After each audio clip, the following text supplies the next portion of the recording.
Good morning, everyone. Another day. It's cloudy today. Was interesting last night. Had I'd say our first campfire going last night. Enough people here, and of course my granddaughter had. What do you do on a campfire? S'mores, yes. No, not a fan of s'mores. I'll eat one here and there just to please my grandchildren. But nope, not a big fan of that. But as I said, it's an American thing. We never had s'mores in Switzerland. But and then my youngest daughter shows up too, and before that, it was dark, but you looked up into the sky and I was, man, something's lighting the sky up there, right through the clouds. I said, what is it, the full moon or something? And she got here, and we had a little dinner for her still ready, and talked in there for a bit. And I came out and looking, going, well, there is the moon, just about full, right? Yeah. So during the time she got here, ate inside, we came back out. The sky had cleared up. Isn't that something? Yeah, right? Yeah. Could see some of the stars, some of them. The moon was so bright, which then explained why it was so. What's going on up there? Oh, the moon must be really going. Anyway, so. Not much changes here. It doesn't matter what goes on out in the world or who's doing what and this and that. Again, one thing I see happening right now, and people watch, I mean, what's on the news right now, then all I can say is if one has nothing to hide, right, then it shouldn't be too hard to face the music. And if there is something, the best thing is just be honest. Done, right? Yes? Yeah, it's what it is. Okay. I'm not going to be pulled into one way or the other. I'm looking at the situation. I'm looking at my heart to mind, conscience, looking at the Ten Commandments, and then I'm going, okay, shouldn't be such a big deal, right? Yes? Okay. For the person mostly affected. We'll see, right? We'll see if this is a person to look up to, or okay, I guess you found your way in a different way around the maze, right? Rather than walking through it, getting out intact on the other side. There it is. No more to say about that. That goes for everything. Okay. I slept really amazingly last night. Every bedroom was filled with people, and I slept like a baby. I woke up and my head was kind of in a fog. I'm going, oh my gosh, how well did I sleep? Yes? That's nice. Nice when one has nights like that. All right, we're in number 16. Something good must be going on out there. The rebellion of Korah, Dathan, and Abiram. More of that? Now Korah, son of Issar, son of Kohath, the Levite. Oh, we got a Levite rebelling. Uh-oh. And the Reubenites, Dathan and Abiram, sons of Eliab, and On, son of Peleth, were proud and rebelled against Moses with 250 Israelites who were leaders of the community, prominent at the solemn feast, men of repute. Oh, yes, that has to be mentioned. That's usually the ones that kind of create the havoc, don't they? The rest of us don't have time for stuff like that. Okay. Just saying. These banded together against Moses and Aaron and said to them, you take too much on yourselves. The whole community, all its members, are consecrated, and Yahweh lives among them. Why set yourselves higher than Yahweh's community? Oh, wait a minute. What did it just say about themselves? Okay. Well, that sounds familiar, doesn't it? Not just an onlooker. Oh, that side's got to beef against that side, and that side has got to get a beef against that side. Really, when it comes down to it, they're all on the same level, yet they can't figure out how to get along together. Okay, well then. As I said, the rest of us just kind of, okay. Not going to affect me much, I don't think. On hearing this, Moses threw himself on his face. Then he said to Korah and all in his party, tomorrow morning Yahweh will reveal who is his, who the consecrated men whom he will allow to approach him. The one he allows to approach is the one whom he has chosen. This is what you must do. Take the censers of Korah and all in his party, put fire in them and put incense in them before Yahweh tomorrow, and the one whom Yahweh chooses will be the consecrated man. Levites, you take too much on yourselves.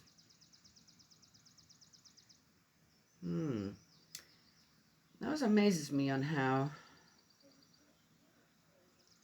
threw himself on his face. What does that mean in their time? Sounds to me like Moses is trying to just be humble about it and says, hey, look, this isn't up to me either.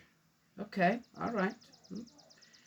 He trusts me. There was something about Moses here, really, when it comes down to it, except for he does trust God. He does. Okay, let's read on. Moses then said to Korah, now listen, you Levites. It's just one. Is it not? Oh, wait a minute. They had 200 and some with them. Okay, all right. Is it not enough for you that the God of Israel has singled you out of the community of Israel and called you to be near him, to serve in Yahweh's dwelling, and to represent the community by officiating on its behalf? Aha, there you go. See? So, unhappy yet. You already have an exalted position. Are you not? This isn't good enough? Still not good enough for you? What are they missing? Let's find out. If we find out why they're actually, okay, so why is it just you? Well, it's not just me. Oh, they forgot about that? Oh, yeah, sometimes when you start getting jealous and greedy and power hungry, you forget. You forget. Eh? You can't see the tree that bears fruit through the forest. Yeah, well, it's a common thing still today. Yeah. He has called you to be near him, you and all your brother Levites with you, and now you want to be priests as well? For which reason you and all in your party have banded together against Yahweh himself. For what is Aaron, that you should mutter against him? Moses then summoned Dathan and Abiram, son of Eliab. They replied, we will not come. Is it not enough for you to have brought us away from a country flowing with milk and honey to kill us in the desert? Without your making yourself our absolute ruler? What is more, you have not brought us to a country flowing with milk and honey, and you have not given us fields and vineyards for our heritage. Do you think you can hoodwink these people? We will not come. Moses flew into a rage and said to Yahweh, disregard their cereal offering. I have not taken so much as a donkey from them, nor have I wronged any of them. That's when we have to, this is what, there you go. But it's like, how do you live in a community? How do you live in a family? How do you live as a nation? How do you live with other nations around the world? Yes? Yeah? Okay.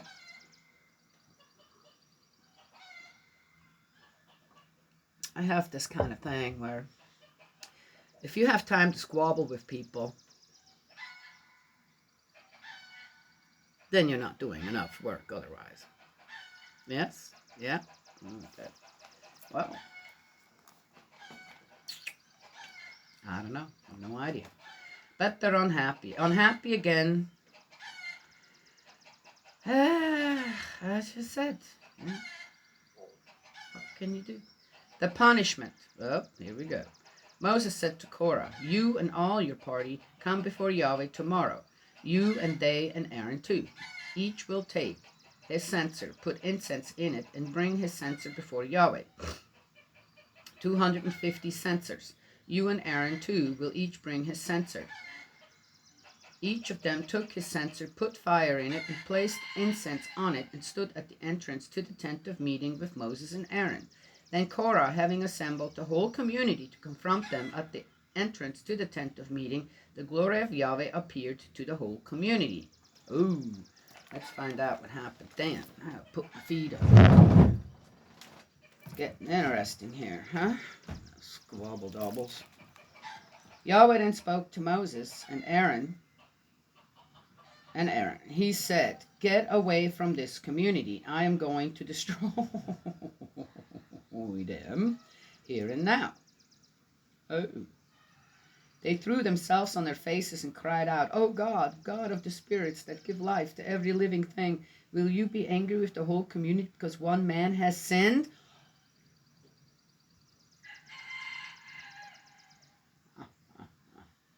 Oh, you guys realizing what's going on here now?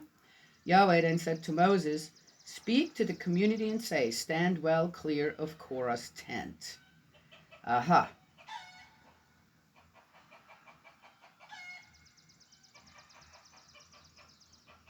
Now, here is Korah, and he's probably been going around, kind of making the people disgruntled over something they don't really know about. All they're getting is his point of view, right, in all of it. And nobody seems to have said to Korah, hey, what's your problem? Go talk it out with Moses yourself, right? Yes? And see, you feel like you need more than what you have, your position isn't good enough or whatever, go talk to Moses, see if you're qualified for more. But really, when it comes down to it, we're not going to disregard everything that's been built up to this point and how well it's actually working. And yes, we have to live on a little less, but when it comes down to it, we don't want to go back to Egypt. We're not going to hanker after something that really, when it comes down to it, wasn't good at all for any of us. And here we are moving forward. But they didn't do that. They all got what? Infected by Korah's unhappiness, gruntleness, right? Yes? Grouchy. Over what? And pulled others into it. And they were willingly pulled into it. Went there, collected them up. Come on now, let's go. Then when it came down to it, what did the people do? Oh, hey, wait a minute. We didn't know about this. What's going on here? Oh, no, we've seen in the past what happens to people who are not. No, right? Oh, no, it was just this one. Wow, look at that, huh? Yeah, where's the support of the community now? Okay. When things suddenly look a little different. Oh, interesting. Okay. That's okay. Here, don't be, This is not a good influence on you. This is not good guidance. This is not good guidance for you all people. Now, I have to tell you that. You don't have to, you can't see on your own. No, people can't. Easily pulled into things. Yes. Okay. Well, there it is. Moses stood up and went to Dathan and Abiram. The elders of Israel followed him. He spoke to the community and said, stand away, I tell you, from the tents of these sinners, and touch nothing that belongs to them, for fear that with all their sins you too will be swept away. So they moved away from Korah's tent. Reminds me, I thought on how would you teach, especially boys that are old enough to understand, maybe between the ages of 8 and 12 or something, and they come across bullying in school or this or that, or see someone being bullied. Well, one thing is, if I've been in that situation where, I kind of, what's going on there? No, I'm not liking it. And sure enough, I would just stand in front of who stood all by herself in front of 2 or 3 who just, Huh? Cowards on their own. Huh? Normally good in the masses. Huh? Yeah. Mm-hmm. And well, stood in front and, hey, what's going on here? And immediately they would back up. Because suddenly the one only person being bullied isn't alone anymore. And without any kind of violence or whatever,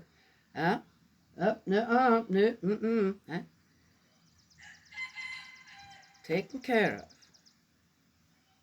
Right? So, to teach younger children when it comes to that.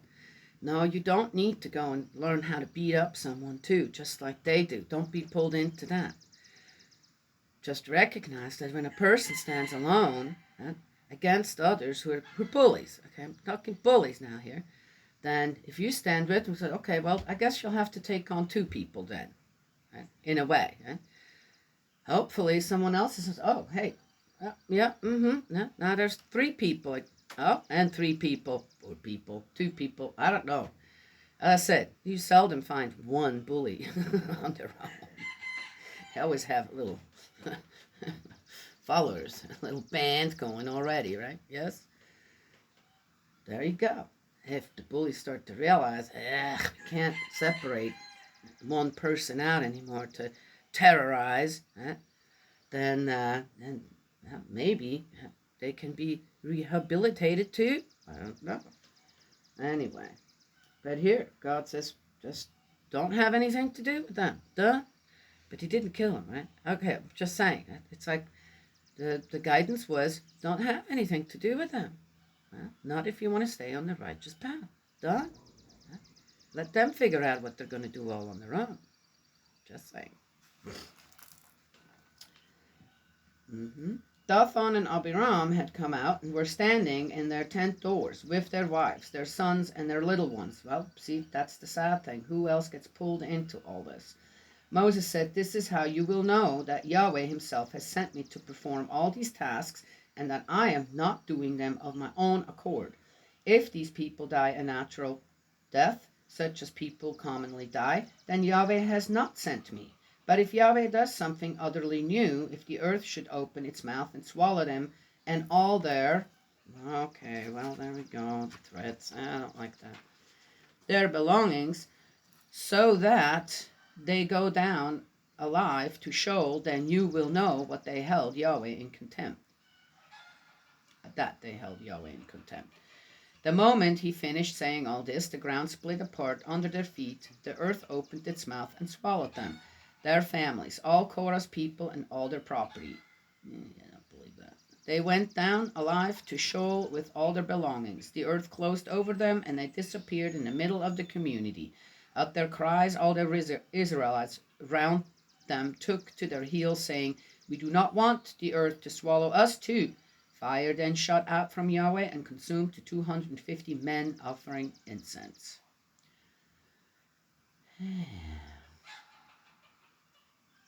Again, one has to look a little deeper than just, right? Yes, just as I kind of explained or tried to understand, okay, what's going on with these people? Right? Why are they so easily pulled into all this? But if one person who's just unhappy and starting to make things up, right?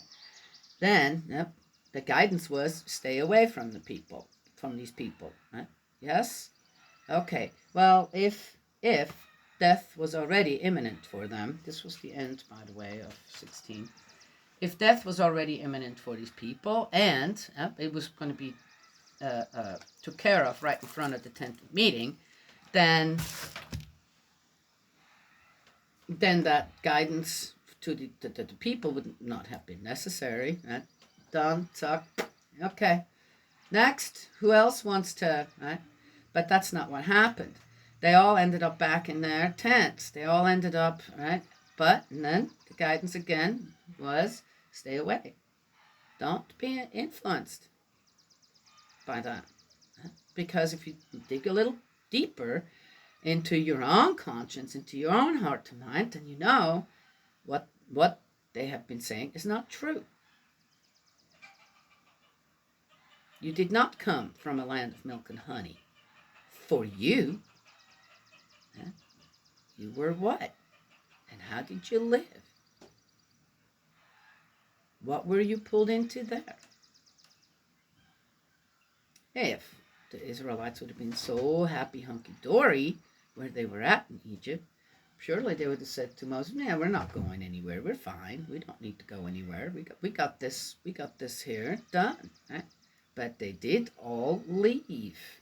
600,000 men plus their wives and kids. That's a lot of people saying, "Yep, we're unhappy here. Yep, we're gonna go." And then in the desert, what happened? Anywho, so did the earth really open up and swallowed them alive like this? And they went to Sheol, I'm assuming that was hell or the Netherlands or whatever. Okay. No. My feeling is more that suddenly the help that is needed, the working together that is needed in a community like that, suddenly Korah and these other ones didn't get it anymore. The people didn't help them anymore.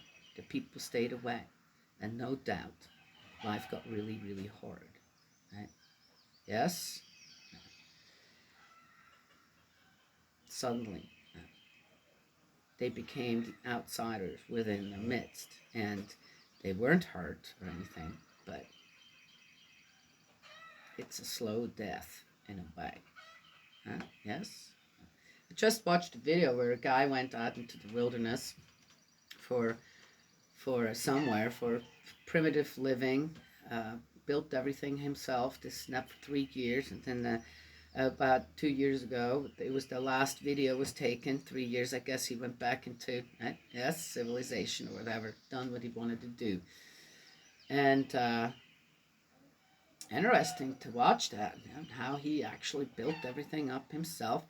There was one thing, the guy always seemed to be staying pretty trim and fit to some good. Okay, I see you do all this stuff, which takes a lot of time and work, and I don't know what. In the meantime, how did he stay so intact? Right? Yes? All right. I don't know. Did he have extra food there that was brought in or something? I don't know. I mean, these are just videos. Interesting to watch, right? But after 3 years, it wasn't the life that he chose for another 20, 30 years until he passed away. 3 years, that was it. Right? He had a choice. He could go back. Right? Yes. He's kind of done. Yeah? Okay. Just saying. Well, anyway, that's what it is. Oh, it looks like the sun's going to come out. It's going to be 80 degrees today. Woohoo! Nice. Love it, love it, love it.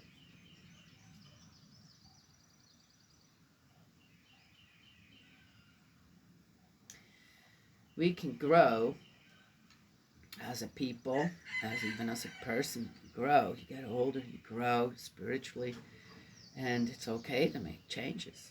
Right? But one thing should always be clear, right? That the Creator is above us and not to be questioned when it comes to authority. Right? Yes? Okay. All right. Well, that's all I want to share today. God's love and blessings always. May He protect you, and I will talk to you another time.